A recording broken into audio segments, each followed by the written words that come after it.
All right, we are live, but not live. Day 2 of the Steve Bannon trial. This is David Frei, Montreal litigator turned YouTuber, Rumbler, locals content creator, known as the pseudonym Viva Frei, covering this, doing exclusive daily analyses for the Post Millennial. And this is day 2, summary analysis, breaking it down for everyone. What happened on day 2 of the Steve Bannon trial? You will recall, as we left off yesterday, we were in the process of jury selection.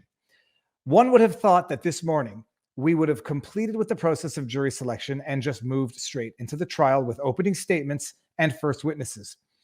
But court, for anyone who has ever practiced law, you will know is oftentimes a situation of hurry up and wait. Unforeseens happen all the time. Delays.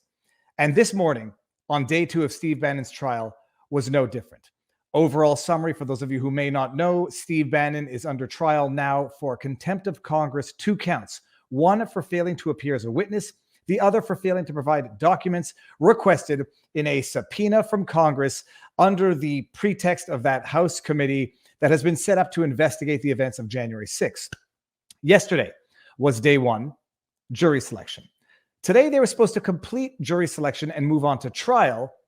But what ended up happening this morning were what they call a motion in limine to discuss the admissibility of evidence that the prosecution wanted to admit as evidence for their case. The correspondence at issue, or the exhibits, the evidence at issue, were correspondence between the committee itself and Steve Bannon's attorneys as relates to the subpoena to testify, to produce documents. The committee issues the subpoena.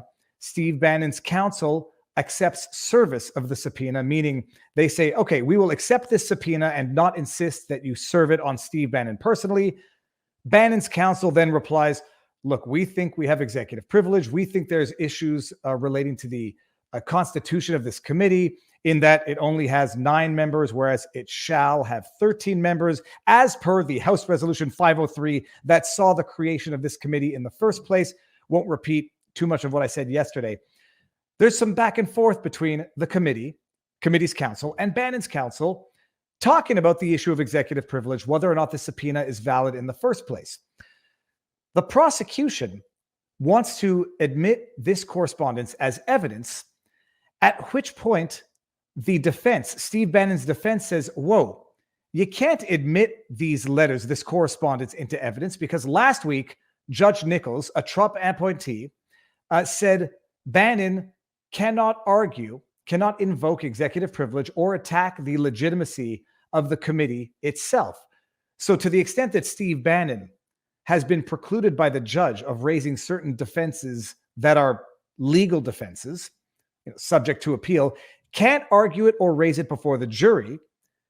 Bannon's attorneys, Schoen, S-C-H-O-E-N, is now basically saying the prosecution can't insist on admitting this correspondence as evidence because it directly speaks to the very defense that Bannon himself is precluded from raising.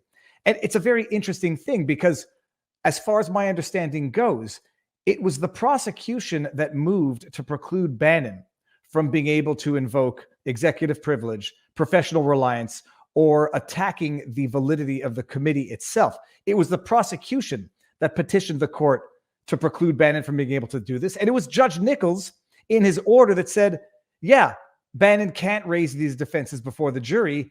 And now you have the prosecution itself saying, okay, we know we've moved the court for this issue a while back. We got a ruling which is wildly in our favor. And now we want to admit as evidence correspondence which speaks directly to that which Bannon has been precluded from invoking as a defense by the judge. From what I have been told from the boots on the ground, one individual in particular, Joe Neerman, following some Twitter feeds of people who are covering this live from the courtroom, the judge was not too impressed with the prosecution. And the defense said, well, look, if they're going to want to admit this documentation as evidence, we need to regroup, postpone the trial for 30 days. This will now be Bannon's 3rd time, by my count, in less than a week, asking for a postponement of the trial. I've got to tell you, darn well the judge is not going to grant a postponement on this third request, not just because it's the third request and he's denied the first two. They haven't impaneled the jury, but they've already gotten substantially into the jury selection process. They've whittled it down to a group of 22 to be subsequently whittled down after the strikes that each party can get to 16, and then they get down to a jury of 14, 12 jurors and 2 alternates. They're already well into that process. So if this judge was not amenable to postponing the trial as per Bannon's previous 2 requests before they even got into jury selection, there's a snowball's chance in summer that he's going to grant it now. And surprise, surprise, the judge didn't. The judge said, I might consider postponing the trial till next Monday while all of you figure this stuff out and we see how we proceed. Ultimately, what the judge did was just continue, not for the day, but until the afternoon, postpone and say, counsel, figure it out. It seems prosecution and defense figured it out. And this correspondence between the committee and Bannon's attorneys is going to make it in as evidence, which seems to open the door now for Bannon to raise executive privilege as an issue of fact. His knowledge, his understanding, or confusion on a matter of fact as relates to executive privilege, it seems to open the door for Bannon to make those arguments before the jury. And if that door was open just a crack, it seems that the prosecution might have just busted down that door altogether in their opening statements, because in their opening statements, the prosecution brought up executive privilege. The prosecution itself now opened the door to the issue of executive privilege. And to the extent that they've opened the door, Bannon presumably is going to seize on that either in cross-examination, in examination himself if he testifies, and certainly in argumentation. So after this argument over the admissibility of these documents, this motion in limine, which is pre-trial motions basically, after the adjournment to 1 o'clock, they come back, they've resolved this issue. The correspondence between the committee and Steve Bannon is going to make it into evidence. They then whittle down the jury to 14, 12 members of the jury and 2 alternates. My understanding, I'm not sure about the subsequent demographic breakdown of this jury pool, but 9 men, 5 women, and I'm not sure who were the alternates. They've got their jury. They've got their motion in limine resolved. I think it was resolved largely in favor of Bannon, strategically, in my humble opinion. And then they start with the trial, and they start at rapid pace. Apparently, opening arguments or opening statements started at about 3 o'clock today, 15 minutes each. Prosecution argues what you knew they were going to argue. Steve Bannon, above the law, thinks he doesn't have to respect congressional subpoenas because the Congress is the law. They issued the subpoenas. He said, I have executive privilege. I don't have to abide by this.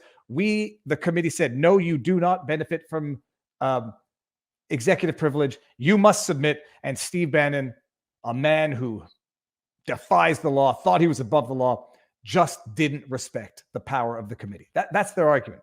And it's a relatively strong argument in that they issue a subpoena. He does not comply with the subpoena. That's it. The other defenses, did he have executive privilege? Is it a lawfully binding subpoena? Is it a valid subpoena issued by a validly formed committee? If those issues are not adjudicated before the jury, they'll be argued on appeal.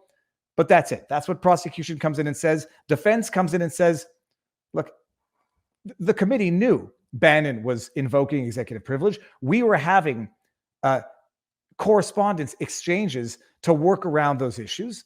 We didn't think these deadlines were hard deadlines. We thought we were working with Congress. This is not a question of Bannon flouting the law, thumbing his nose at the authority of Congress. This is a question of Bannon, a man who wants to respect the law, wants to comply with the subpoenas, mandated an attorney, had multiple back and forths, and was trying to figure out the modalities of this.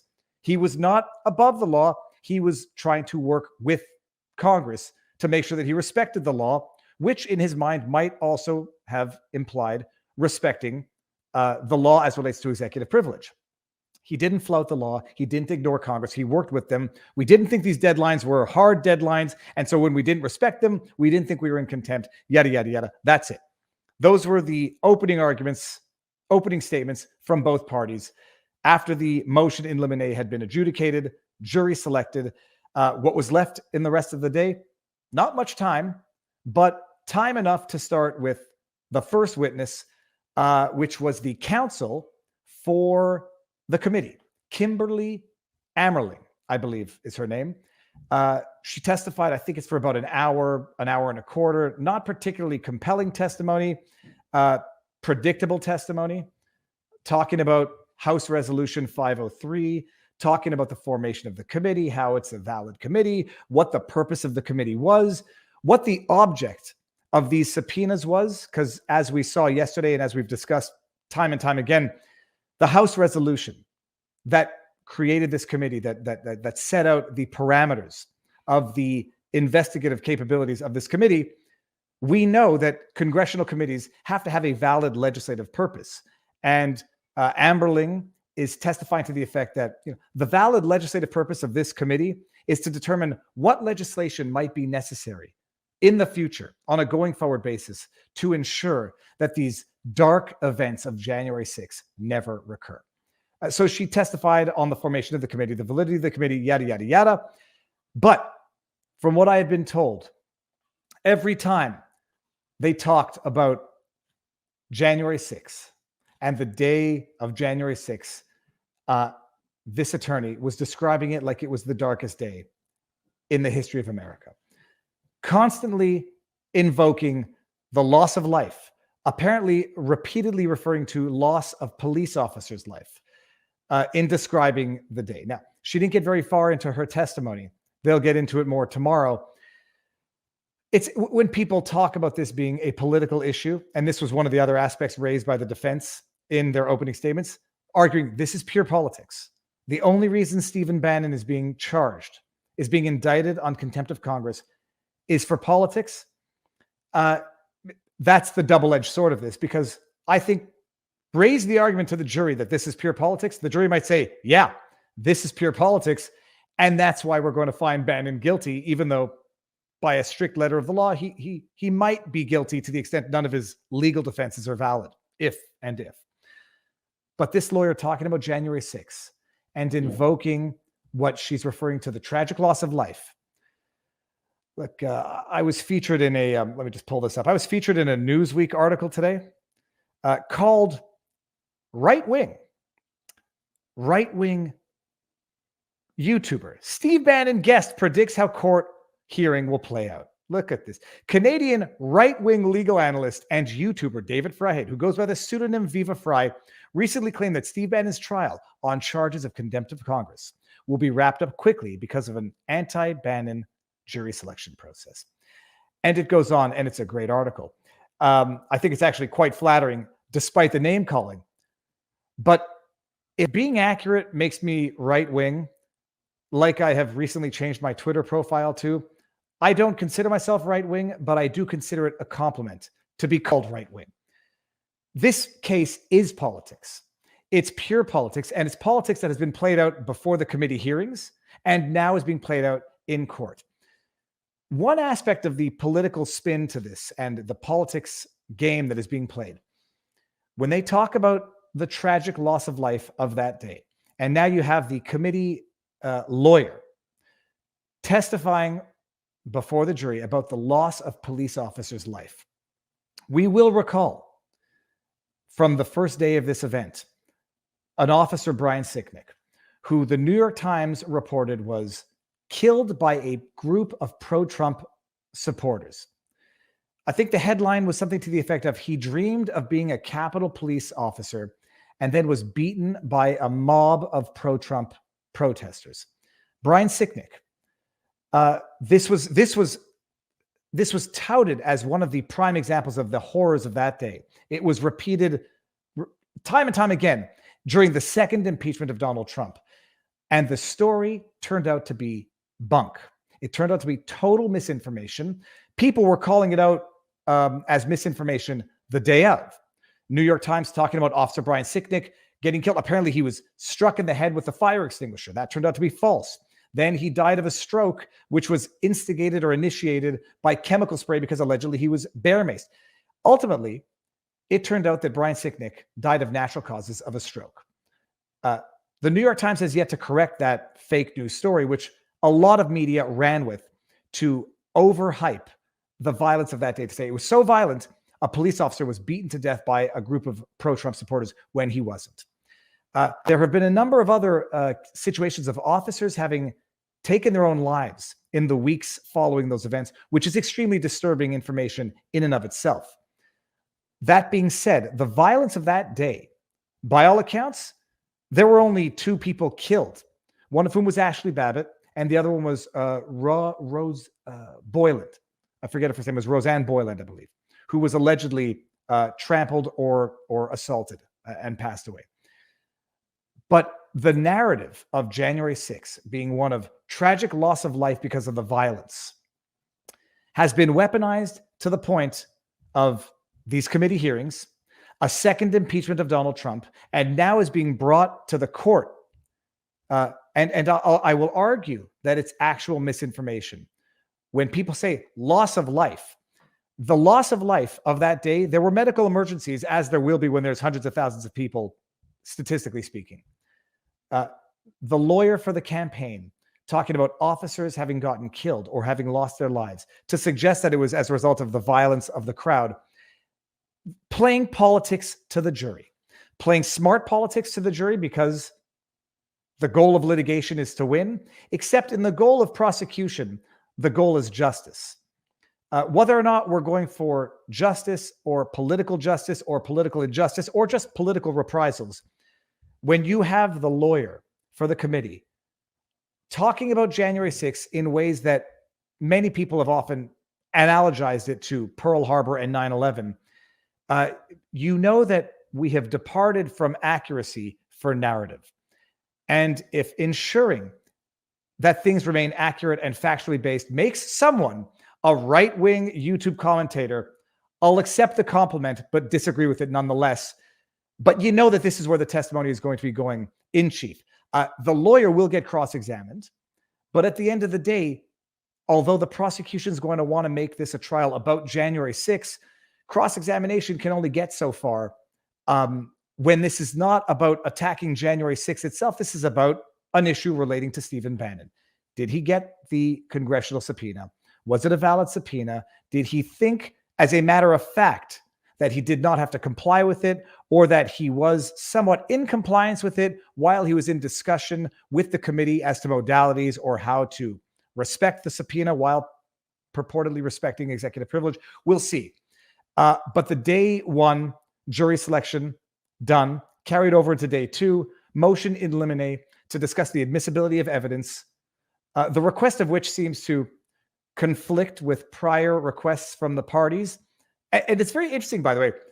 You would think that the defense would want to have that correspondence in so that they could, in fact, bring up the issue of executive privilege. And you would think that the Crown would not want to open the door to that because Bannon has effectively been precluded from raising it.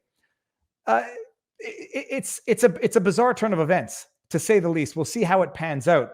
But that is where it is right now. Going into day 3, we're going to have more witnesses. I'm not exactly sure what the witness list is, but we're going to finish with the prosecutors, with the Crown attorney testifying tomorrow. There'll be some good cross-examination, I presume, and then we'll see where this goes. And the relevance, the importance of this trial, in as much as many people think it's a kabuki show trial, a kangaroo court, political persecution.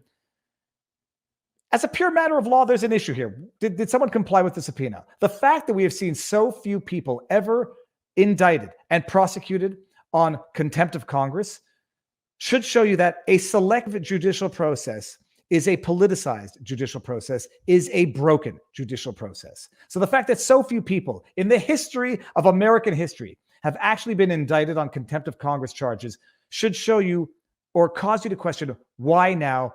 Why Bannon? Why such a vigorous pursuit of an indictment against Bannon? Others of you out there are going to say January 6th was among the darkest days in American history. We need justice, and people cannot flout the law because they think they're above the law. That's where it's going. The importance of this trial is going to be whether or not one continues to view the prosecutorial system as one that pursues justice, or one that pursues politics. Time will tell where it's going to go. My prediction is in, as noted by Newsweek.